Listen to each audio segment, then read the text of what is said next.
আমাদের আধুনিক এক ব্যায়াম হয়েছে ফোমো, অর্থাৎ ফিয়ার অফ মিসিং আউট।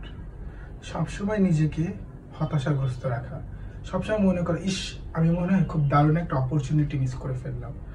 আমার যে বন্ধু আছে সে মনে হয় খুব দারুণ তার জীবনে উপভোগ করছে, আর আমার জীবন খুবই ডাল যাচ্ছে। এর ফলে সবসময় নিজেকে নিকৃষ্ট মনে করা। এই ফোমো রোগ থেকে মুক্তি পেতে হলে আমাদের প্রত্যেকেরই উচিত বা প্রত্যেকের করণীয় খুব বেশি আত্মবিশ্বাসী হওয়া।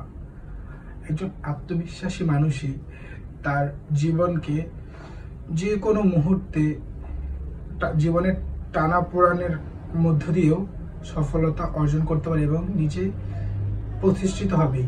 তাই আমাদের প্রত্যেকেরই উচিত আত্মবিশ্বাসী হওয়া। আত্মবিশ্বাসী এবং সবসময় পজিটিভ মাইন্ডেড মানুষগুলোই তার জীবনে সফলতা অর্জন করতে পারে। তাই ফোমো রোগ থেকে মুক্তি পেতে হলে আমাদের প্রত্যেকের করণীয় আত্মবিশ্বাসী হওয়া।